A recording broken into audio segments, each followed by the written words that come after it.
motherfucker. Hi. Good afternoon. For the East Coast anyway. Still morning for me. January 13th, 2026. Let's get started on some inflation numbers today. Nothing too much, huh? Nothing went on. So I didn't bother going in the morning. Nothing shocking. Let's see. We try to go up down a little bit in the morning. All right. So yeah, nothing too much.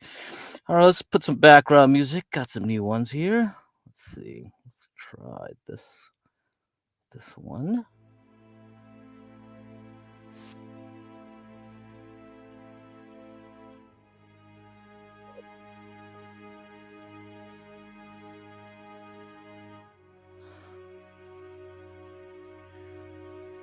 So far, we're just dancing on the top of this area. For the NASDAQ. So QQQ at 625 and 2/4. Yeah, we're just dancing here. I don't know, nothing's going on. I saw Intel move up. Intel's up 7%. AMD's up about 7% as well, I think. So that's it. Semiconductors still holding the market up. Okay, so the SOX ETF, SOXX, up 1%. Nothing new. Let's look at Intel. Yeah, up 7.55% on Intel, INTC. If you guys bought it below 19 in April and you're just trading it, I suppose, yeah, you could be prepared to sell as it tries to stay above here. This is a major resistance area.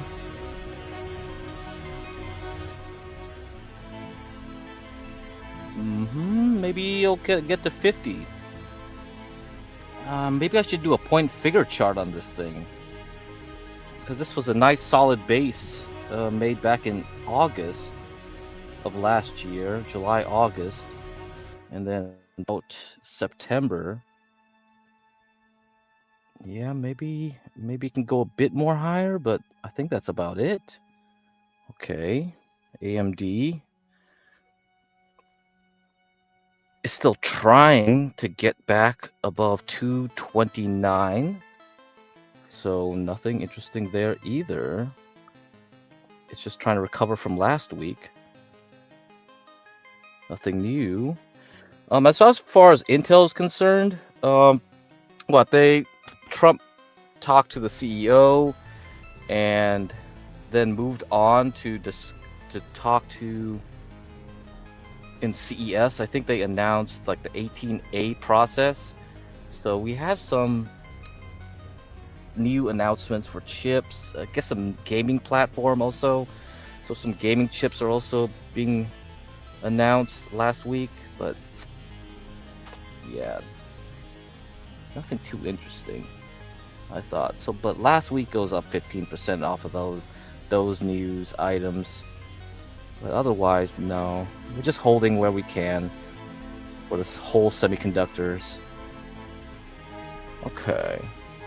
Now, let's look at what we have for inflation, right? And we can look at unemployment too. Let me see if I got that article linked up. Let me see.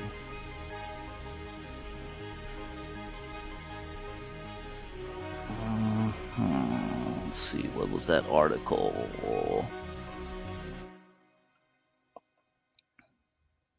No, I don't have it linked up. All right. But I do have this one. So let me pull up this first. And we can go look at the other ones. But yeah, I want to look at unemployment as it relates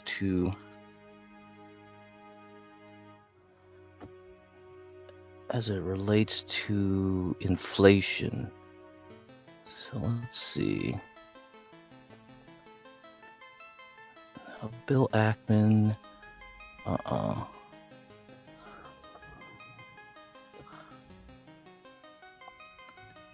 Winners and losers, tariffs, no.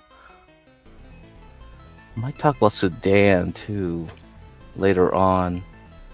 Let's see.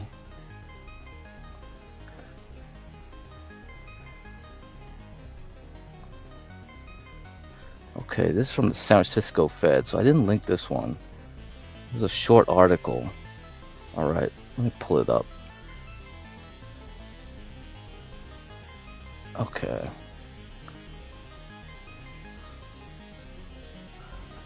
All right, let's see. Here's the article. Yo, what's up, Master Kim? Okay, so let's look at that.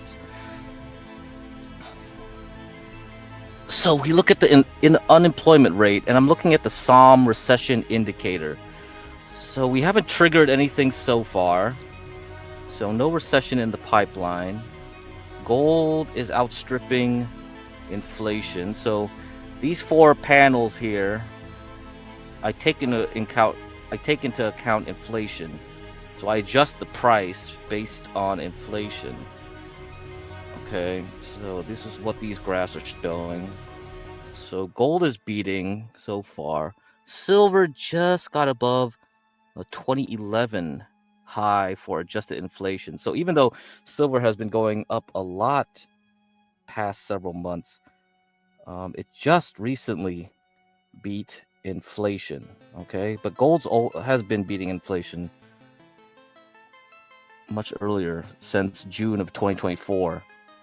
Okay, so gold definitely is working out. So if you're buying gold, that's the way to do it. Now I'm gonna show you this thing. I've showed you this before. So housing versus ounces of gold. Okay, so if you look at here, if you look at the house price, so this is the median house price. I'm using the median house price from the labor statistics, I think. I don't know which department, labor statistics, some kind of statistical number that they got from the government. And the highest price for gold was up here in the 90s, right? During the early 2000s, where we had the dot-com bubble. Now, if you remember that time, people were dumping all their money into dot-com stocks, tech stocks in the late 90s.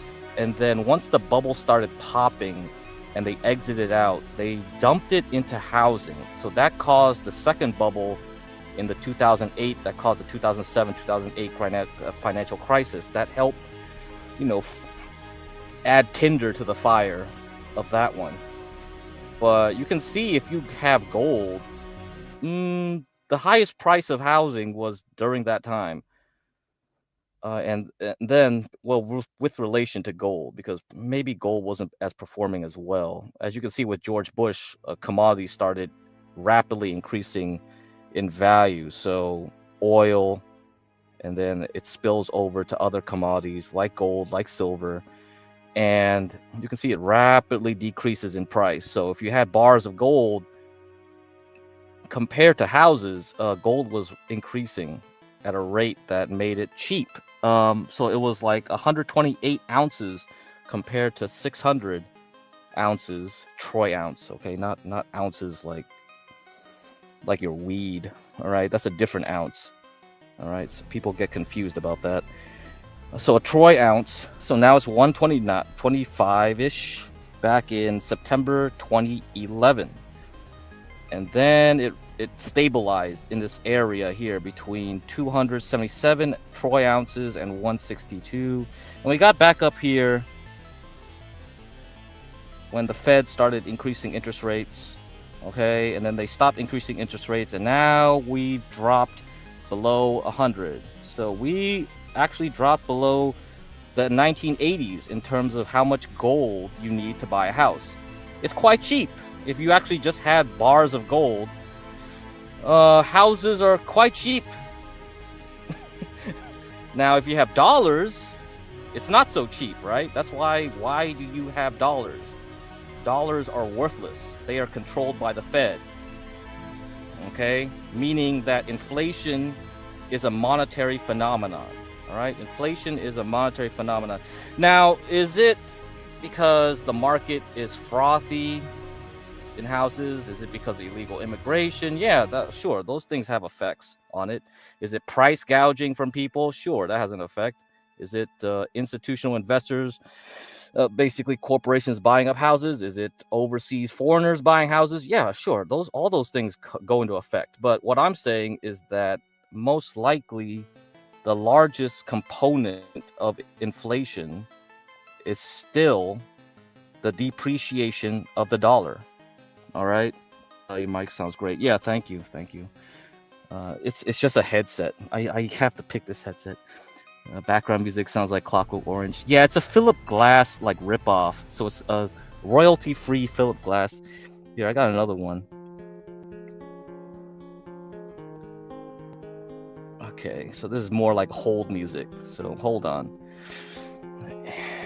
AT&T customer service will be representative will be back to service your call. Hold.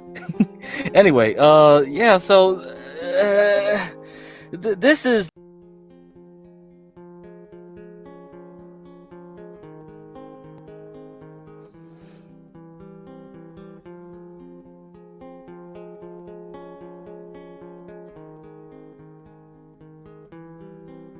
and then Argentina, well, Argentina always had high inflation, so the people are used to that. And I don't think anything's going to happen there. Although I believe there was some talk about fires in Patagonia and then space lasers. Whatever. That's conspiracy stuff. I'm not going to get into that. And then you got Turkey. Turkey, let me see. Let's switch it up. So PLG, it's like the largest platinum palladium mining company that you could buy in the stock market. The other ones are like penny stocks, real penny stocks. I mean, this is a penny stock, but the other ones are like pink sheet level penny stocks. I was hoping for this thing to run up to $5, but it just puked right here. It just puked right back down to 2 from 3. And so now we're back at almost 3 at 2.85. So it's up 10% today. I don't know. I guess this is a base. I guess if we pop over 5, we can run up to like $80. I mean, if silver starts trailing down, you better run out of palladium, because that's gonna follow it, and platinum. So let's look at platinum futures here. Yeah, you see? Yeah. Started doing it in May. This thing was getting real happy in May. Now compare that with silver, right? Silver didn't do anything really until it crossed this cyan line set right here in 2012, and then it did that right in June. Okay, so let's compare. Yeah, so this thing was already moving up a bit early, right? A bit earlier. So that would have been your sign that something was happening. What's going to happen in the other guys. So, man, it dropped like negative 14%. Yeah, if you play futures there, I don't know. You're taking a lot of risk because the volatility is crazy. So if you asking me what my target is, I don't know. No clue. But PLG is the way I would play it. You got futures, or you actually buy palladium. Palladium is pretty expensive per ounce, right? And it's a very illiquid market, like meaning who's gonna buy the palladium off of you once it reaches that high level? Unless you melt it down and sell it to Hyundai to put in those catalytic converters. I have no clue how you would offload it if you had to offload it. So that's why buying physical doesn't really make too much sense. Now, there's another way to do this. You can buy the Sprots ETF. Sprots ETF. Let's see. So SPPP is the trust. Okay? You can buy this one. So this trust, they own the palladium for you, and it also helps because they shield it in a tax, in a taxation kind of harbor or whatever. So it blocks the if you sell palladium physically and then it's recorded to the IRS, you have to pay a higher tax. You know that, right? Because you buy and sell baseball cards, you buy and sell Pokemon cards, you buy and sell art. They all get listed in the collectibles section of your tax forms. So if you do your taxes, those get put in collectibles. If you do long term, short term, I don't think there's a difference. It's counted as income. But if you want to hold this for long term and you sell out, you'll realize it's a higher tax bracket than buying and selling crypto and stocks, which is under the instruments of securities, right? So it's under the Securities Commission. So it's under different laws. If you do futures, it's taxed in a different way too. If you do futures, it's like they tax 40% of it as short term, 60% as long term. Doesn't matter how long you could day trade a futures contract and it will still be taxed. 60% of it, your profit will be long term, 40%. So that's another reason why people use futures. There's a nice tax benefit there. And then options again is different too, and you can go talk to your tax guy. They have everything. I'm not a tax expert here, but I'm just telling you, if you did physical, that's what's going to happen. Now if you use this trust instead, because you can't do futures, you get a benefit because this thing will be treated like a stock, so you'll be taxed like a stock, so no problem there. Okay, all right. So those are things you could look up. So SPPP for palladium, platinum combined in one holding, and then PLG is a minor, so you can use that as well if you expect this thing to fly up, because if palladium, platinum do continue upwards, I think eventually this minor will just get excited because it's very low volume, so it's easy to manipulate, right? So even though it could be manipulated down, it could easily be manipulated up too. It could be squeezed out. People could get short squeezed on this guy a lot easier than the platinum palladium trust. So that's your thing. Yeah, that's your thing. Those are the ways you can play this if you want to. Now let's see what else to talk about. So I talk about housing. So here's another chart for you. So I'll review this. Now I adjust the S&P 500 to inflation. So if you look at this one, the bottom one, this is adjusted to inflation. This purple one is just the S&P 500 without adjustment. And you can see as inflation has gone up quite a bit, the S&P hasn't really gone up well when you compare it to inflation. So let's say you bought the S&P 500 back in 2008, all right, 2009, let's say you're around here at the bottom, you would say like, oh, I'm up like 445%. Well, yeah, that's basically what it is after inflation is adjusted. So most people will just look at it in terms of dollars and not adjust inflation, and they'll be like, well, I'm up like 845%. No, that's not true. Actually, inflation has cut half of your gains there. So sorry about that. so yeah, you got to look at inflation, especially nowadays, since inflation is a lot higher than what it was before. Okay. Yeah, you can look at Bitcoin. Okay, compared to inflation, it's good. It's up. What is that? 7 billion% if you bought it right at the beginning of Bitcoin. So I don't think we have to worry about calculating inflation for that. Or 7 million, I don't know, 7 million. How many digits is that? Yeah, okay, yeah, that's fuck, that's huge. God damn. Anyhow, let's look at other ones like Apple. So let's see how Apple did. So Apple, yeah, if you bought 2008, did a lot better than S&P. So if you just bought 100% of Apple, you'll be fine there. Now, if you look at Nvidia, 66,000%. Okay, so even with inflation, pretty good. How about Tesla? Tesla, 19,000, and just the Nasdaq. Forget the S&P, up, or AMD, up 4,300. Yeah, AMD and Tesla were the ones I got from grad school. So those were the nice long-term holds. I didn't play Nvidia. You know, Nvidia's more old school, so I didn't bother playing that. And then my parents have their Apple, which is like, I mean, if you compare Apple when they bought it back in the 2000s, it doesn't compare to Nvidia. You see, like Nvidia is up 224%, of 4,000%, and Apple is 13,000, 22,000. So Apple, yes, beats Tesla if you compare all the way back before the IPO.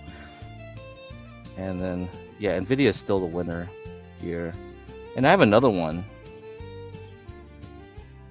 So let's say you go back here and you bought this sucker at 2015. This cyan one is energy drinks. So Celsius Holdings, I believe. Celsius Holdings. Yeah. Energy drinks are kind of like one of those wild ones. Yeah. Physicals, I only do physicals with gold because you can just buy and sell in Chinatown easily, and they don't report in the IRS. Everything is under the table. So that's what I like it. Silver, no, Asians don't play with silver. So if you have a bunch of silver, they don't want it. Silver is really an American thing.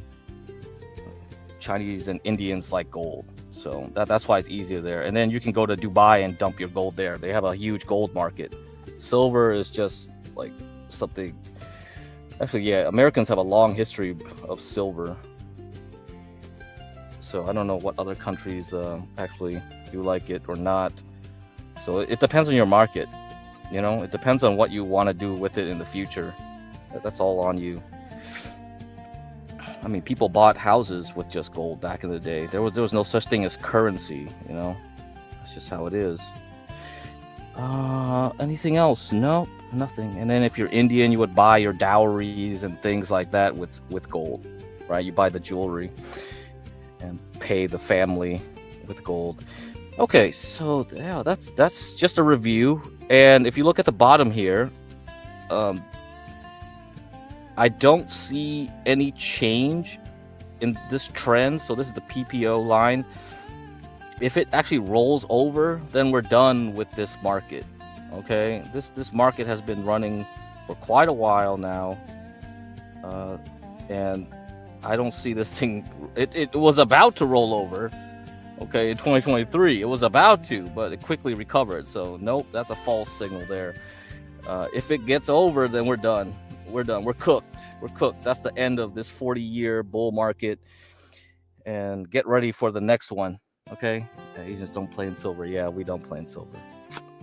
So I have no place to dump it unless I go to some coin shop and try to get rid of my silver that way. And then you have to carry a whole lot of silver for just a piece of gold, right? I mean, silver in that sense is like, it's better for off to do as money. So let's say the whole world collapses, then yeah, silver is convenient because then I could just toss three silver pieces to some hooker and I'll get my my transaction done that way instead of like trying to cut off pieces of gold or shave gold off of something. Okay, yeah, okay, we talked about that. Gold with housing, okay. And then we talked about interest rates. So, okay, this is why I was talking about the interest rates at first. We're going to go back and read this article here.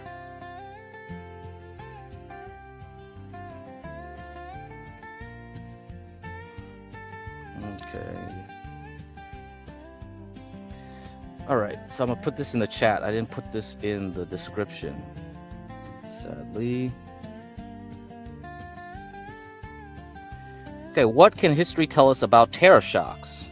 All right, this was written in January 5th by the San Francisco Federal Reserve Bank. It's a small article, very basic, I think. Okay, let's read this. Zoom in. The change in the average U.S. tariff rate in 2025 was the largest in the modern era. One way to assess the effects of such a large shock on unemployment and inflation is by looking at data from pre-World War II periods with tariff rate changes of a similar magnitude. Okay.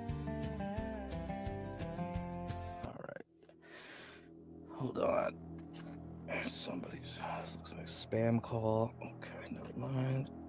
All right, let's continue on here. Analysis shows that previous tariff hikes raised unemployment and reduced both economic activity and inflation. Uncertainty may be a factor behind these effects. A large tariff increase raises uncertainty, which can depress overall demand and lead to lower inflation. Okay, so this goes against most economists' notions, right? Because they've all been screaming that tariffs should increase inflation. The 15% increase in the average U.S. tariff rate in 2025 was the largest in the modern era. Assessing the likely impacts of such a large and sudden change or tariff shock on unemployment and inflation is crucial for monetary policy discussions. In general, if a tariff shock raises inflation, tighter monetary policy could help tame the inflation increase. If other factors remain constant, by contrast, if a tariff shock has little effect on inflation but leads to an increase in unemployment, loosening monetary policy could be helpful. All right, so it's been about close to a year since all these tariffs have been introduced into the system. They should start affecting things right now. We had December's inflation number released this morning. It met what people expected. The market was like, maybe it's good news, maybe it's bad news. Overall, it just shrugged it off. Nothing. Nothing happened. So we got nothing. I think Bitcoin was the only thing that really did something. I don't think silver really moved that much. How much does silver move? 2.8%. It moves some. Okay, fine. So overall, this week is 9.66% on silver. Gold, I did see it pop a little bit, tiny bit, but then it pulled back. Overall, this week, 1.89 on gold. So, nothing there. Now, bonds. Let's see what bonds did. Bonds, nothing. So 30-year bonds, barely any movement. 0.24% on bonds. So nothing. Market doesn't know what to think of that. Only thing that's been moving was Intel today and AMD. So that's what's keeping the NASDAQ from puking too much. NASDAQ right now is down 0.37%. Looks like a lot of the software companies are pulling back. It's really semiconductors that's holding everything up right now. Okay? So if Micron, Nvidia still hasn't made a big move. It's still stuck at this 185 area. Like, it hasn't even attempted to try to go at 200 again. The 207 top here back in November and October. Yeah, that was the high, 210 something around there was Nvidia. So if it starts rolling over and Intel starts rolling over, AMD starts rolling over, Micron starts rolling over, then I'm running out. I'm running out of the whole place. I'm selling anything I have left. Go into cash. Get ready for the next turnaround. Okay, guys? That's all I'm doing right now. That's why I didn't go talk about anything since April. There's nothing to talk about. You just go long semiconductors until you can't stand it no more. You'll just keep going up until it will stop going up and just roll over. That's it. Gold is more convenient for storage, physical. That's a fact. Yep, that's right. His good points of view. Let me put the comments on here. And what else would I want to do but try and take over the world? Oh, yes, of course. Yes, that's right. That's all we want to do here. That's all what we want to do here. Okay. So what this article is saying is that if unemployment starts moving up, and so far unemployment has been chill because the last unemployment number we got last week didn't show any shock there. Okay, so the market has been calm. It's waiting for the shoe to drop. Something has to really shake it. Okay, maybe it's the Fed. Trump is interviewing Rick Reeder from BlackRock right now for the position. Rick Reeder, if you don't know, if you watch Bloomberg TV, Rick Reeder loves going on there. He goes on CNBC too, but I love seeing him on Bloomberg. He always got this Coke sweat on him, you know? He like comes in there, he looks sweaty as hell. It's like, bruh, how much blow were you doing just before you came on here? It's like he's just sweating like crazy. But yeah, he's the chief investment officer of BlackRock. All right. And he always talks about bonds. He loves talking about bonds. That's his specialty, is the bond market. So, and I'll also talk about some Oracle if I get a chance. We can get to that article too. Some Oracle credit default swaps were acting funny. So that, I guess this one will explain why I couldn't figure out why Oracle is such a big deal. It looks like Oracle's credit default swaps were going wild in its last earnings report. So that probably explained why we had such a wild move after Thanksgiving, just because of one stock, Oracle. But yeah, if I got time, I'll get to it. However, there is little consensus on the overall economic effects of tariff shocks, mainly because there have not been such large changes in tariff rates for decades. Since World War II, global tariffs have steadily fallen under the General Agreement on Tariffs and Trade, GATT, dropping from 10% in 1945 to under 3% by January 2025. The last time average tariffs were above 15% was during the interwar period between World War I and World War II. In this economic letter, we take a historical perspective and study the effects of tariff rate changes in past eras, specifically when changes were similar in speed and magnitude to those in 2025. In particular, we look back at the so-called first wave of globalization, the period of increased global economic integration in trade and finance between 1870 and 1913, as well as the interwar period. These two eras saw large fluctuations in tariff rates. Analysis shows that shifting policy priorities rather than reactions to contemporaneous economic conditions were the main drivers of tariff adjustment from the past eras. We find that these tariff hikes raised unemployment, which slowed economic activity while simultaneously lowering inflation. So what they're saying is that, like, if inflation gets too high, people will stop buying stuff, right? Okay, that's the theory. It makes sense on the surface, but is that really going to happen? You know, we have a lot of simps out here, right? And these simps still have money somehow. So they're paying. They're paying. I think they're going to keep paying as long as they get some welfare check. Or some source of money somewhere. This is the question. This is the question. And we've gone through all the videos before, right? I've showed you the videos. Like, people just continuously give money to these girls without any concern of their own well-being. And John shows people squatting and doing whatever they can to not pay rent so that they can keep their cash to do other activities.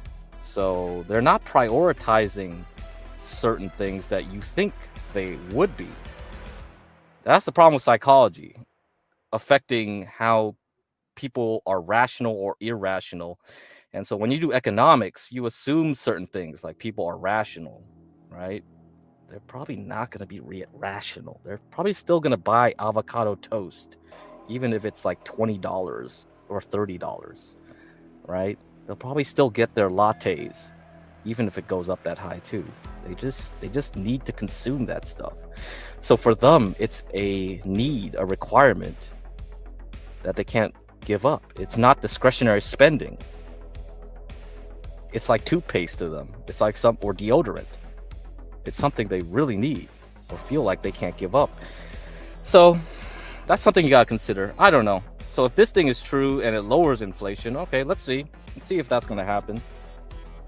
While numerous theoretical studies have analyzed the economic effects of changes in tariffs, see, for example, Rodriguez, Claire, Ulate, and Vasquez in 2025, there has been little empirical work on the topic, and recent studies have been limited to post-1960 variations. See, for example, Schmidt, Grohe, and Uribe in 2025. Since World War II, global tariffs have steadily fallen under GATT agreements, dropping from 10% to under 3%. Yeah, I already said that.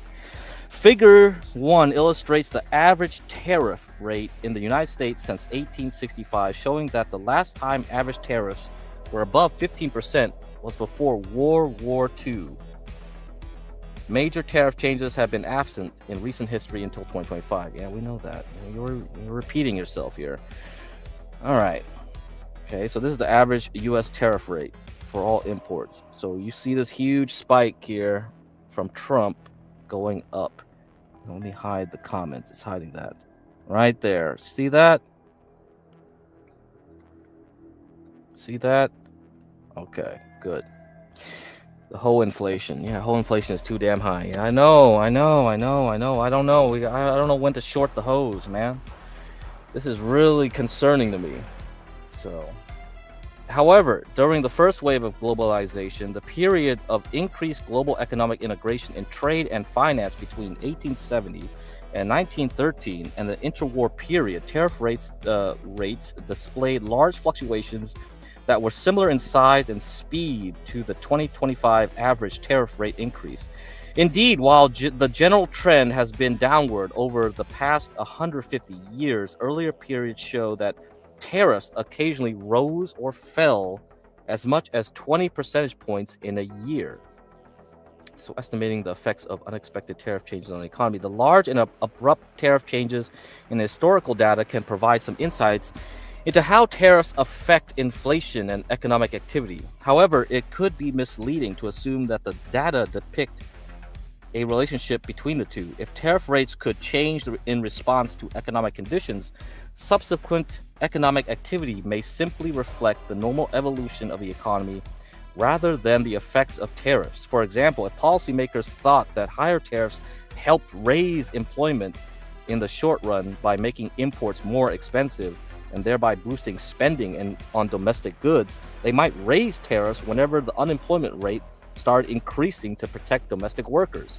In that case, the data might appear to mistakenly suggest a correlation between higher tariffs and higher unemployment.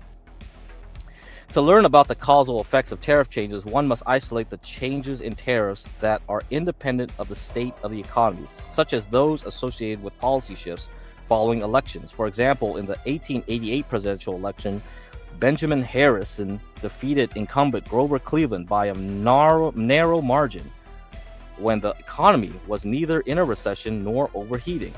The Harrison victory led to the Tariff Act of 1890, also known as the McKinley Tariff, which raised average tariffs to almost 50%. That change was driven by the new administration's policy stance that tariffs were needed to protect domestic industries from cheaper foreign competition. Sound familiar? Sound familiar to you guys? Okay. Since the tariff change was motivated by long-run considerations, we can study its effects by observing how inflation and economic activity fared in the years afterward. We acknowledge that other developments could have also influenced the economy. However, by averaging over many such tariff changes, we can isolate the effects of tariffs on the economy in that period. In Barnicon and Singh, we carefully reviewed the major historical tariff changes in the United States since 1870. We found no systematic relationship between the state of the economic cycle and the direction of tariff changes. This reflects that throughout the 19th century and up until 1935, elected officials from different parties held opposite views on the desirability of tariffs. One side favored higher tariffs to protect their constituents in industrialized regions. The other favored lower tariffs because their constituents were focused less on industry and more on imported goods. Since changes in the economic cycle are not associated with either side winning elections, there was no general relationship between the direction of tariff changes and the state of the economy. Thus, relying on this narrative identification approach, we can study the causal effects of tariff shocks using simple regressions of economic activity or inflation on tariff changes. So they did their data, okay? They did the results here. They did their statistics. Blah blah blah. You could just screenshot that, I guess. Yeah, let me zoom out. Screenshot that. All right. Next, to estimate the dynamic effects of tariff change, we use the statistical model. Blah blah blah blah blah. Okay. Blah blah blah. So this is what they found. They found that in the early years of tariff increases, the inflation went down. Okay, so that's why it's negative here for inflation, but high in unemployment. So unemployment going up. All right, so once we got 4 years into the thing, it just normalized, and the whole system stabilized to zero. But in the first years of shock, you'll see inflation going down and unemployment going up. So that's all they're doing. So what they said there is what they showed statistically did. All right, hold on. Let me get my drink. All right.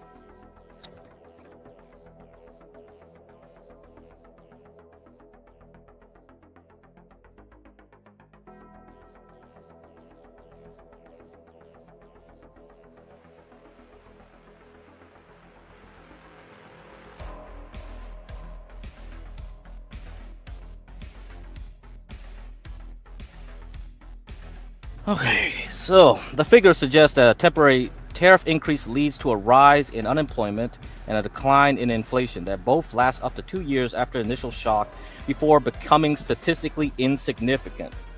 In other words, and perhaps surprisingly, our estimates show that an increase in tariffs decrease inflation. So how can higher tariffs lower inflation? One prominent theory about tariff shocks is that they tend to drive up domestic production costs through more expensive imported inputs while raising the prices of final goods that are made abroad. See, for example, Verning, Lorenzoni, and Guerrieri. Okay, under this framework, higher tariffs would be expected to lead to lower economic activity and higher inflation in the short run.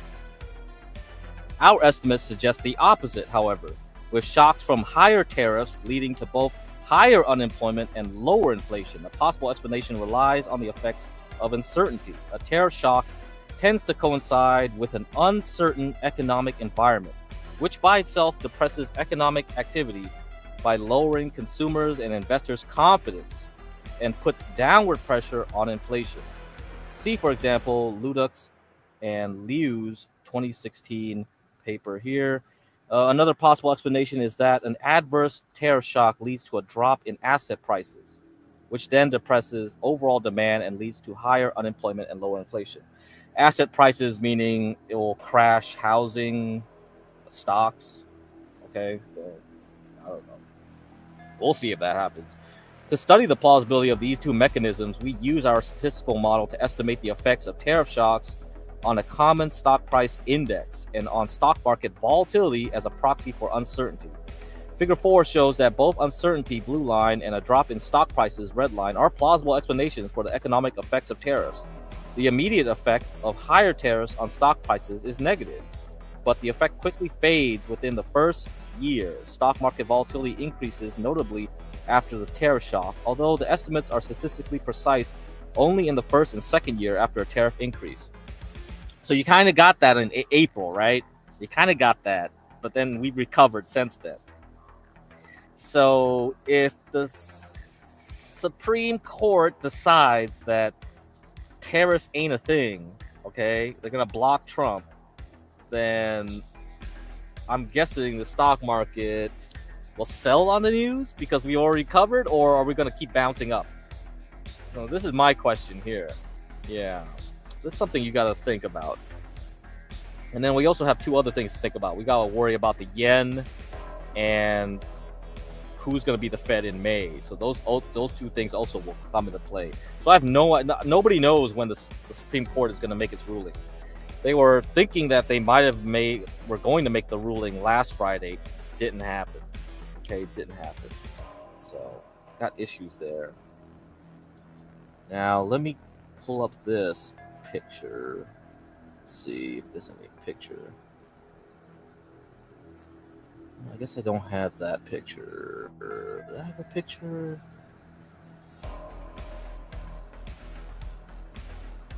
Okay, I did screenshot it.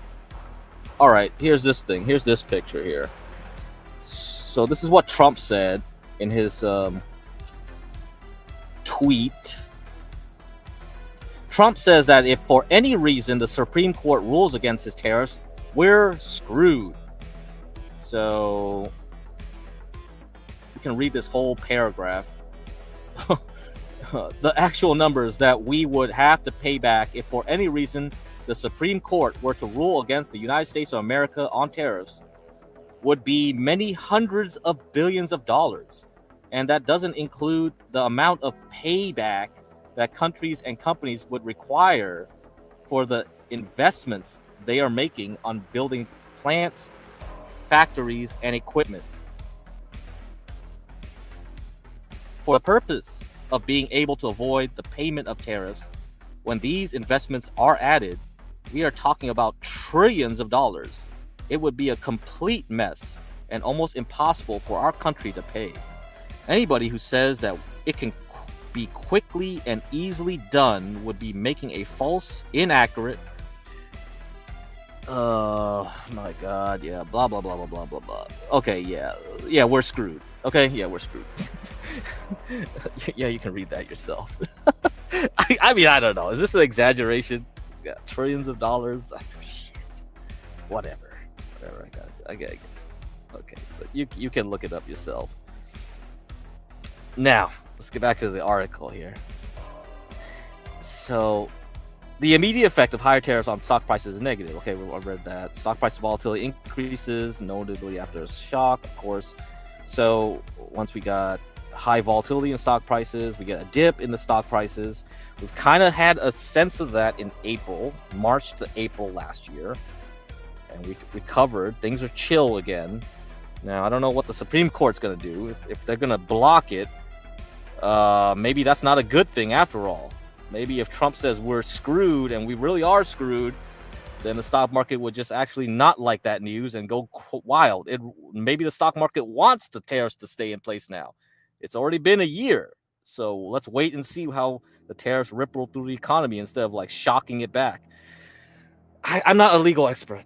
All right. I don't know if like the tariffs get blocked, then the United States has to pay back all the tariffs that they got and pay back the companies that had to upcharge people ahead of tariffs and all this stuff. I don't know if that's possible. It's retroactive or what? Okay, so in conclusion, I think we know what the conclusion is. Higher inflation or lower inflation? These guys say lower inflation and higher unemployment, and then the Fed just starts money printing again. So that's what this is saying. Okay, that's done. Now let's look here. This is the in Morningstar article. Inflation set to rise as tariff costs hit consumers in 2026. So this is what I'm expecting. It's been a year. It should have hit us already. We should have got this. Our outlook shows inflation ticking up to 2.7% with the GDP growth slowing. Okay, after soaring to 6.5% in 2022, the highest since 1981, PCE inflation dropped to 3.8% in 2023 and 2.6% in 2024. It's expected to average about 2.6% for 2025. So, but with businesses passing on more tariff costs to the consumer, our U.S. inflation forecast shows a rise to 2.7% in 2026. After that, weak gross domestic product growth shows GDP growth should ease inflationary pressure. All right, so the weaker economy should ease inflation, and then the other guys say unemployment should go up. Okay, that should ease inflation. All right, so okay, let's see. Tariff impact on consumer prices. What's next? Core goods prices rose only about a percentage point cumulatively in 2025, but import prices, including tariff-related costs, were up nearly 10%. This means U.S. businesses have been footing almost all the tariff bills. Why? It could be that their large stockpile of pre-tariff inventory allowed them to hold off on reflecting the cash cost of tariffs in their earnings reports. So all the stuff that were being ordered during COVID, and they had a huge inventory to offload, they could keep the cost low while still making some money that way. Now, I don't know if small businesses would be able to do that, right? Large businesses, of course. So Walmart definitely can do that kind of thing. Now, if we look at the like we had small business survey results this morning as well, and small businesses were optimistic. Actually, they were actually optimistic. So let me pull that one up. Blah, blah, blah, blah, blah, blah, blah. Okay. Let me see. Where is it?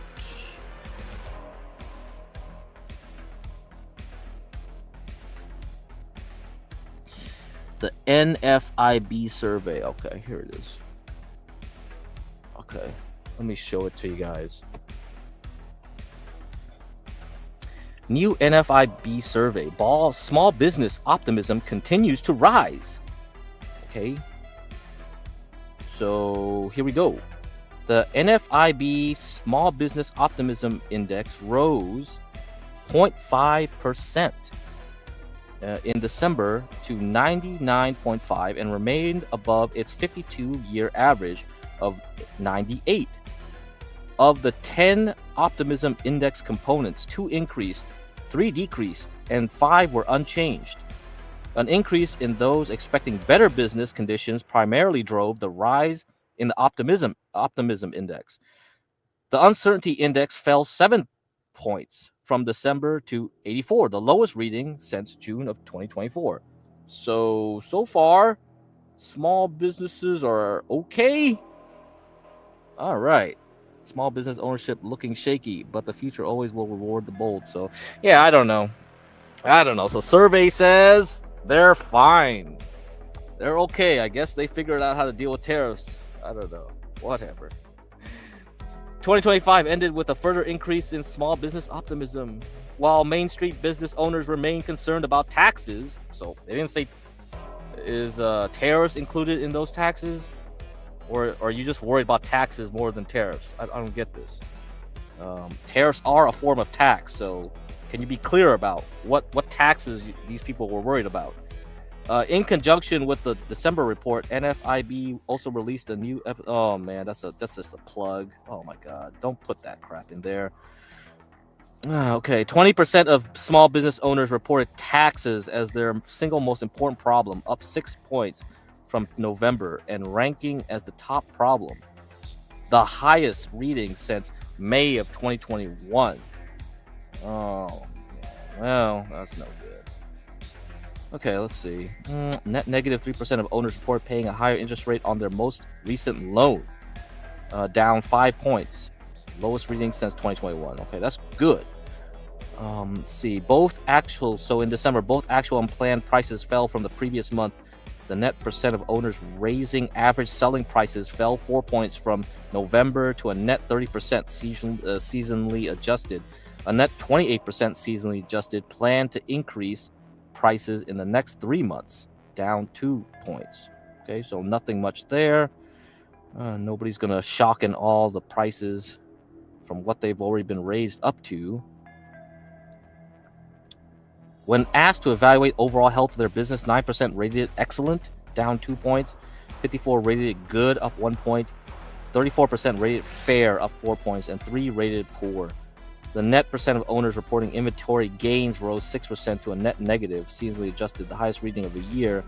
64% of small business owners reported that supply chain disruptions were affecting their business to some degree, unchanged from November. Beneath simple yes or no impact binary, there was a positive shift from those reporting a significant impact to those reporting a moderate or mild impact. Okay. Yes, taxes and tariffs are synonymous. So that's what I'm assuming. That's what I'm going to assume they mean. But I think if you're going to ask questions, I think you should split them up. Okay. let's continue on our merry way here. So small businesses are fine. Let's see what else in this. I think Supreme Court will rule on the legality of Donald Trump's tariffs under the International Emergency Economics Powers Act, but we don't know when. Okay, blah, blah, blah. Yeah, we know it's going to affect everything. Okay, so PCE components, food, energy going down. That's a good thing about oil being so low. At least oil isn't affecting the transport costs of things this year. But that could change if oil starts running away back up. Housing still flat from 2025, projected into 2020. So these are projections. Okay, so nothing much there. What's going down? Durables projected to go down. Okay. Nothing much else. Let's see, what effect will tariffs on GDP growth? To third quarter of 2025, year-to-date GDP, real GDP growth, so taking into account inflation, is 2.1% year-over-year, deceleration from 2.8% average from 2022 to 2024. Government spending has slowed, so has private fixed income, as spending related to artificial intelligence has been offset by weakness in housing, commercial real estate, and other areas. So that's, yes, gotta look at the housing. So construction. So 2020, yeah, I mean, if you look at small caps, okay, so look at the small caps, right? Look at the small caps.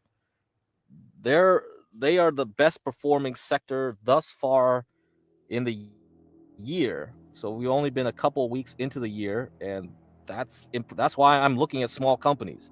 So small caps should be telling you that. If the small businesses on Main Street are also happy, then yeah, and then there's no concerns. And the loans and the interest rates, so loan costs are going to go down if the Fed gets a new Fed chief that Trump picks. Trump will pick the guy that will say, yeah, let's keep lowering interest rates, right? He'll pick the guy that will do that. Then, or I see no issue in buying more and more small caps. So if you watch yesterday's episode, that's what I was talking about. That's what I'm going to be looking at. I'm going to be looking at small cap companies. I'm going to be getting out of large caps, okay, and getting into small caps. Actually, we should just review that once I'm done with this article. So let's see. GDP growth, 2.3% in 2029, 2.36. So it looks like 2027 is going to be the lowest at 1.86 real GDP growth there. Will consumers keep saving? Beyond the impact of tariffs, we expect consumers to pull back on spending in order to boost flagging savings rates. This will in turn slow economic growth. So that's definitely affected by inflation. Okay, we're still below the 2019 average. Personal savings rate was 4.8% in the third quarter of 2025. This still significantly lags the 7.3% average in 2019 before the pandemic. Of that 2.5 percentage point gap, we think about 1.5 percentage points is explained by higher household wealth from the rise in asset prices. But if those prices fall in 2026 or beyond, households could pull back on spending even more to rebuild savings. Okay. All right, that's enough of that. Let's see. So this is the projection for 30-year mortgages. 5%. We're going to go back down to 5%. Okay. I think 15-year mortgages are 5% right now. And 30-year, if you have good credit, you should be able to get like 5.9 or 6%. I don't know. Has it dropped below 6%? Yeah, I don't know. I don't know if that's really going to happen. These things. Okay.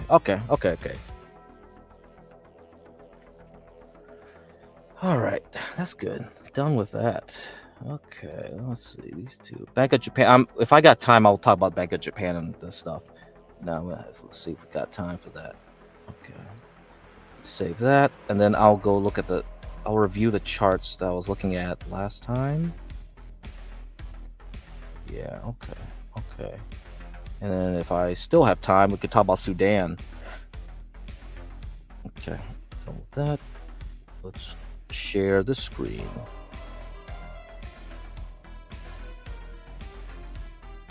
Okay, so ASML is another semiconductor stock. Last week up 9.5%, so that's helping out things. Okay. Cisco, we've got to talk about that article. Not Cisco, I mean Oracle. Yeah, Oracle's still down here. Okay. So we got 190.5 Oracle. Okay, so yeah, I mean the large caps like these, you know, like eventually people are just going to get out of them, I think. Because if I look at large cap growth over large cap value, so this ratio here, IWF over IWD, like it's been trending down since November.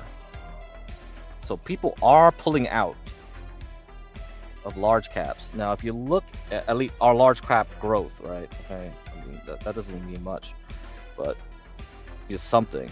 Like they're whatever profit they're taking in tech, they're putting it somewhere else. And if we look at the ratio IWM over S&P 500, this is what I discussed yesterday. Small caps have been underperforming the S&P 500, so 500 large caps, right, versus the 2,000 small caps of the Russell 2000. It's been underperforming since March of 2021. If you remember March of 2021, that was the COVID bubble. So this was like, oh yeah, the Fed is printing again, and then this was the actual end of the outperformance of small. Okay, so you had the Fed pumping, plus the elections, because the uncertainty of who won the elections. Biden won. Everybody started getting happy, and pop, it just shot up.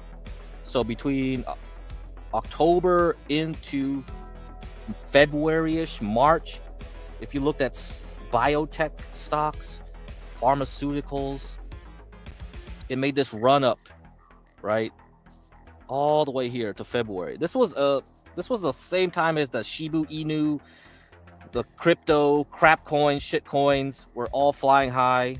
So they all coincided. So this was when we had the peak liquidity. Then everybody just got out. They just said, "Woo, okay, this is a bubble. We got the top, get it." They start selling everything and rotate into large caps. Whatever profits they made there, rotate out, go back into large caps. Now, so get out the crap coins or whatever, buy something else, right? This is what it is. Anything that was small started getting sold off and put into somewhere else. Now we've hit this bottom in biotechs to 63 level, 65 level, bounced 3 times. April almost got down there, but it was you could basically say it was a bottom, same bottom here. And we finally broke out of this range in November. So we got out of this 106 area. Pretty perfect, pretty textbook. Now, are we going to continue up to 170, 200 on the XBI ETF for small cap biotechs? If we are, then I'm switching over to small cap biotechs. I'm switching over to small cap anything with growth in it. You know, those will outperform. Okay, so we're going to have to see how these things do in the coming months into May. If there's a stock market correction, all right, we get a little pullback here on the NASDAQ. The NASDAQ has been struggling. And if it pulls back, Nvidia pulls back, Micron pulls back, Intel pulls back, watch which of the small caps are going to go up. Small cap cryptos, well, yeah, I mean, like Shiba Inu is a small, I mean, Ripple, like anything that's not Bitcoin or Ethereum, right? Or Litecoin or anything like that. You can consider them quote unquote small caps. Crypto overall, all the crypto market is like you can consider it like a very, very tiny small cap, a micro cap, a nano cap, kind of like investing in marijuana or whatever. Yeah, marijuana stock should pop too with it. Right, so this ETF MSOS is the ETF of small penny stocks in the U.S. market. So if you watch this, we've had double bottom at 2. We've broken out at 3, retested the 3 here in November, pop back up, retesting the 5, pull back. Now we're gonna hit back at 5 and 6 again, break out and continue on our way up. I don't know. It's possible. It's possible. Do you like Canada REITs? I don't follow too much of the REIT market. What's that? WEL. I know there's a really good one. Well Tower. I think Well Tower is like a chart that I've noticed. I think this is a REIT. This has been doing pretty damn well since 2022. So if you are interested in a REIT, I guess look at this one. Let me see what kind of REIT this exactly is. Apartment complexes or what? Well Tower. So this focuses on elderly people, actually. Rental housing for aging seniors. Oh, that makes a lot of sense then. Well, of course. So yeah, I just noticed the chart, So I have this one in my, but I never look at what it does. So for me, I just look at charts. I just don't have time to be looking at thousands of stocks, This is why you use the chart, because when you see the things that are going on, it's just like, yeah, okay. Why is it going up? I don't care. I don't care the reason. It is going up. If you look at this weekly chart, once you broke out of this top here set in 2019 in September, it just started roaring up, right? From 91 up to 200. Yeah, so very good trend. It's right back here at the moving average, weekly 18 moving average. I don't know what happened here. Must be some news, but it's holding this 185 area. So might as well put that on your list and figure out what this thing is going to do next. Because if this thing just goes sideways and re-energizes, then maybe, yeah, it's a time to buy more or just get out, because it could just end up like any other stock that has done well, right? Let's look at AutoZone. AutoZone is a beautiful chart. It was a beautiful chart until October, November, because then it started doing this. So it reached its high in September, started dropping, going underneath here, underneath the 40 moving average. Yeah, that's it. You're done. You're toast. And then you try to do a little half-hearted recovery, and then you pull back again. That's it. You're done. And then you go down. So, but for the most part, this was one of those beautiful things that people had in COVID, because people during COVID, you bought used cars.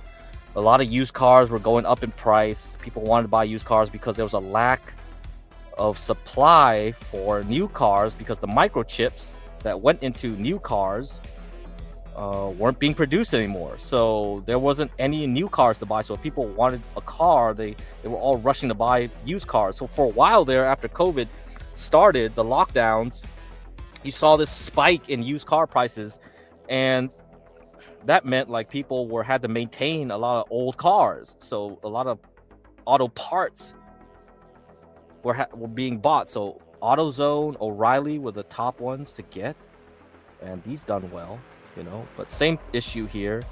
I think this trade is over. This investment, whatever you want to call it, is kind of over now. And I don't know if Well is like one of those, like, oh, are we done? Are we done here? I mean, that's the thing with Carvana. Like, I complain about Carvana. I'm like, I bought Carvana down here, and I got out here like 26. I was like 30. I was like, oh, that's good enough. It wasn't good enough, because then it kept going to like 400, whatever. So this is another used car, retailer, right? So is this gonna roll over eventually? I don't know. Used cars used to be the shit. Where's the crack decks? Yeah, I'm gonna do it. Don't worry. I gotta systematically try to make everything work. That this is actually gonna turn into a job, right?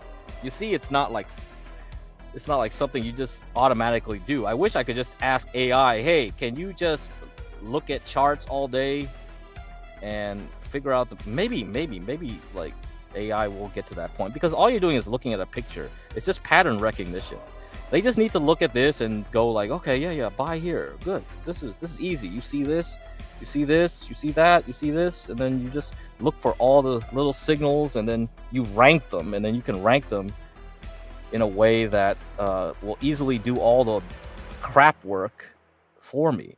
Otherwise, I'm gonna have to waste my time doing this all day. Which is what I don't want to do. So I don't want to make money. I'll give you a cut.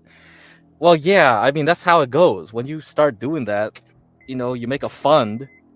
I will have to eventually charge, right? If I'm actually good at this. But usually I just do it for me, And for me, what I did in April was I just bought SOXL. That's it. I was like, turn off my brain, just load up on this thing. I saw the signal. I saw the Zweig breath thrust, right? And then in May, I just bought more, and that was it. So I didn't have to do anything else. But when you get to this area of the market where you already made your high, we're already getting to the next high, all right? So SOXX over QQQ. We're already at the top of how semiconductors is outperforming the NASDAQ 100. We're already here.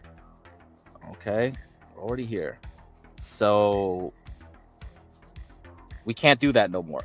I have to turn back my brain on and figure out where are we going next. So where should I put my money this year? Last year in April and May, it was easy. It was easy to see. This time, you're not sure. And you don't even need to think that deeply. Once you saw, you just bought the S&P 500, you would have been fine too. You wouldn't have made as much as like buying semiconductors, but you would have still been okay.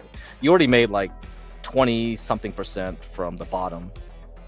Okay, so that means you should have at least got 16-15% if you didn't get exactly the bottom. So let's see. Actually, okay, it's a lot higher from the bottom here, huh? Man, it's 42% from that bottom? Yeah, from the exact bottom. So the Zweig breath thrust triggered around here. So from the signal to where we are now is 26%. So that's as much as we are going to get on average. So that's why like anybody who wants more is just being greedy. If you actually got a ton of it at the bottom and didn't wait, you just like, yeah, I got this in early April. I just bought a ton. Then you're well in profit. You're just too greedy. Now you're just way too greedy to wait. Oh, actually, update on the trades I'm making. So I bought HUT, right? I bought HUT back here in December. Okay, here, December 15th.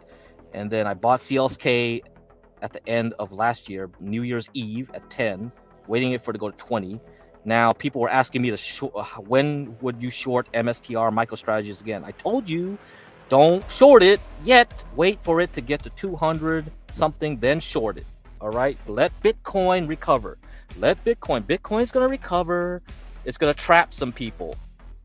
The only reason Bitcoin won't recover, all right, Bitcoin's doing fine. It's going to get to like 100K again and do some goofy stuff. Maybe if you get lucky, it'll just break out again to 108. It'll push up MSTR, and that will trap a lot of people. Then you short it. Right now, there's no reason to short it, especially with the NASDAQ the way it is. I'm not seeing nothing. I'm not seeing nothing right now that screams at me to short. So for now, you can't do nothing. You gotta wait and see over there. So that's it. So that gives you an idea. Dude, SSD prices tripled. Yes, I know. Not only SSD, everything. RAM has increased a lot. All right. Let me remove this. Let me remove this and let me show you. So let me read this article now.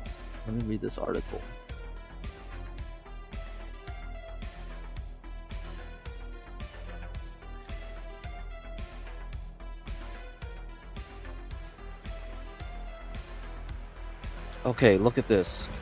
Look at this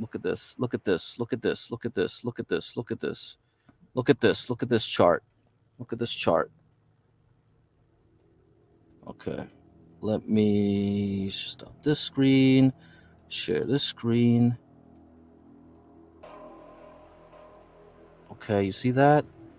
So this is DDR4, 8 gigabit 1 gig by 8, 3200 megahertz index. So if you pull up your Bloomberg terminal, this is what you saw like at the end of last year. So it went from 2 to 13.6. Okay, so let me get rid of the comments. So here you go. 2 to 13.6. I guess that's dollars per bit, or is it dollars per byte? Whatever. It's way higher than triple for just DRAM, right? So if you compare anything else for cost, it's going crazy. Yeah, if you didn't stock up on computer hardware prices last year, you're hosed. You're hosed, baby. You gotta wait for the AI bubble to crash now. You gotta wait for the hose to crash and the freaking AI to crash. And bubbles last quite a bit. Is it time to short AI? So this is by Russell Clark. I see a lot of chat about getting bearish on AI, with Exhibit A being Oracle CDS. So I talked about Oracle. I said, like, how come Oracle was making the market act funny last year? Well, I guess I got my answer here in this article. So the CDS, the swaps, okay? So these swaps, if you remember the CDS, credit default swaps, you remember that's what made the 2007 financial crisis happen with mortgage-backed securities. So the Oracle ones versus investment grade 5-year index for these swaps, it was shooting up. Okay, it was shooting up.